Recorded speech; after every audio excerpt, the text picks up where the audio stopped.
you see my presentation?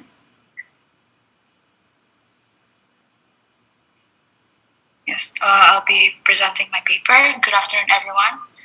My name is Ardelia Shaula Araminta, and it's a great pleasure to be here and able to present my team's paper. My lecturer, Ms. Nunung Maria, with my peers as well, Rafael Rinaldi and Monique Sanjaya, Dr. Sri Dunia Atasasri from Pasteur Minggu Hospital Indonesia, as well as in collaboration with University of York, Dr. Dimitar Kazakov, guide us through our research titled Mining Textual Radiology Reports in Indonesian Language using Name Entity Recognition for COVID-19. Diving into our topic, we used radiology reports. Basically, it takes a series of pictures and the patients, and it can be used for several purposes such as diagnostics as well as intervention.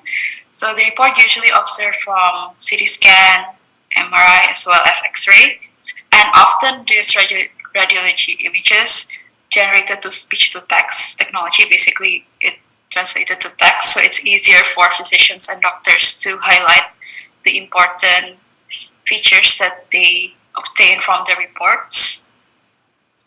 And our data set is basically from our data provider, from Pasteur Minggu Regional Hospital.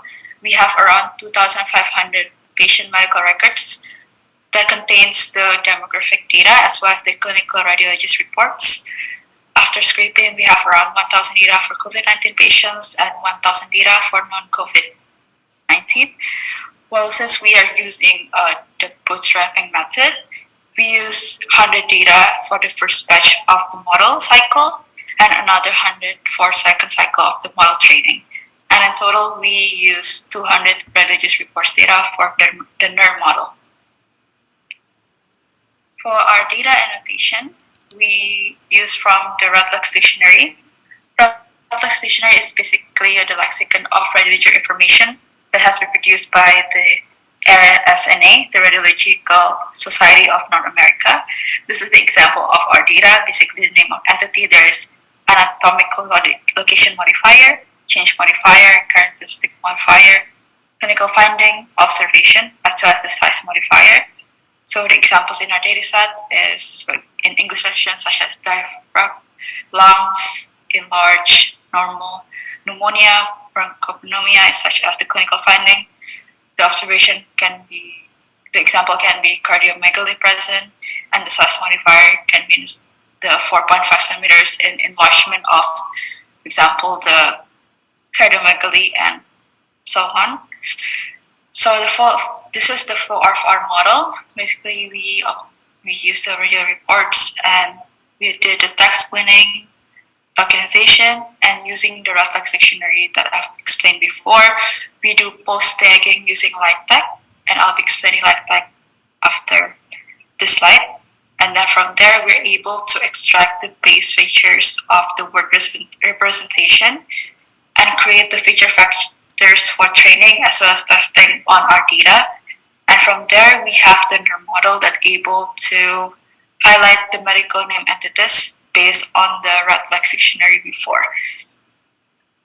So the pre-processing include the removing the HTML tags and values, we lowercase letters and tokenize them, as well as annotate the data used manually using the light tool.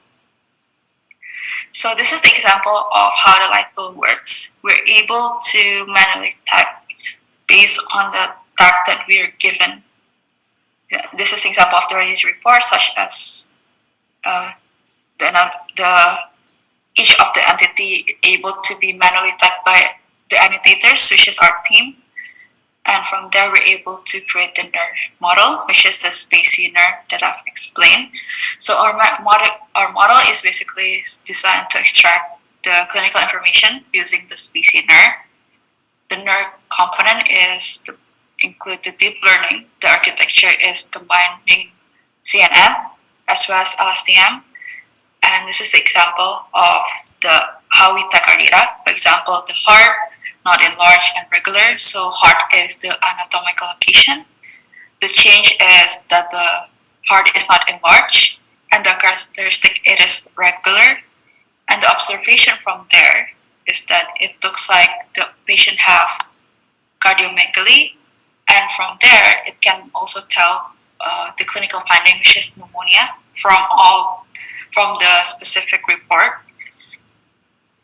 And this is the results for our training. For the first NER model, we have precision recall and F1 score with around 92%.